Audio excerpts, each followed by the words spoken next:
Di balik setiap hewan kurban yang disembelih, ada sebuah kisah yang jauh lebih menggetarkan hati. Kisah itu terjadi ribuan tahun lalu, di sebuah lembah sunyi bernama Mina. Bukan kisah biasa, melainkan kisah tentang seorang ayah yang diuji untuk mengorbankan anaknya sendiri. Seorang ayah bernama Ibrahim. Seorang anak bernama Ismail. Dan sebuah perintah dari langit yang menggetarkan jiwa. Suatu malam, Nabi Ibrahim bermimpi bahwa ia harus menyembelih putranya, Ismail. Bagi seorang nabi, mimpi adalah wahyu. Tapi ini bukan mimpi biasa. Ini adalah ujian yang paling berat dalam hidup seorang ayah. Mengorbankan anak yang ia sayangi, yang ia doakan bertahun-tahun, yang baru tumbuh remaja. Bayangkan bagaimana perasaan seorang ayah yang begitu mencintai anaknya, kini harus mengucapkan kata-kata yang nyaris tak sanggup diucapkan. Wahai anakku, sesungguhnya aku melihat dalam mimpi bahwa aku menyembelihmu. Maka pikirkanlah bagaimana pendapatmu.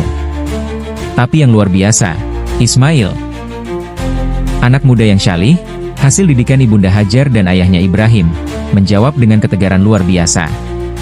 Wahai ayahku, lakukanlah apa yang diperintahkan kepadamu. Insya Allah, engkau akan mendapatiku termasuk orang-orang yang sabar. Tak ada penolakan. Tak ada tangisan ketakutan. Hanya ketundukan dan keikhlasan.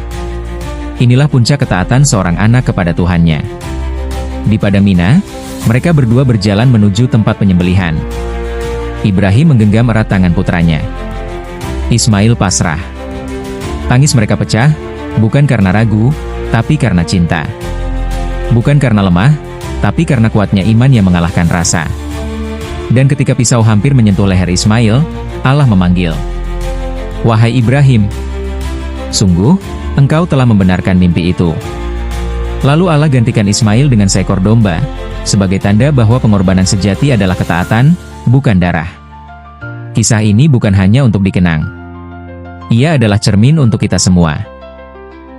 Ibrahim mengajarkan bahwa cinta kepada Allah harus di atas segalanya. Ismail mengajarkan bahwa taat kepada perintah Allah, meski berat, adalah bentuk iman yang tertinggi. Di zaman ini, mungkin kita tidak diminta menyembelih anak.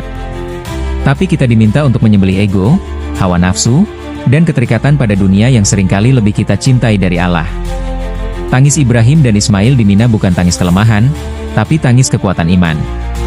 Semoga kita mampu mewarisi semangat pengorbanan dan ketaatan itu, dalam keluarga kita, dalam ibadah kita, dalam hidup kita.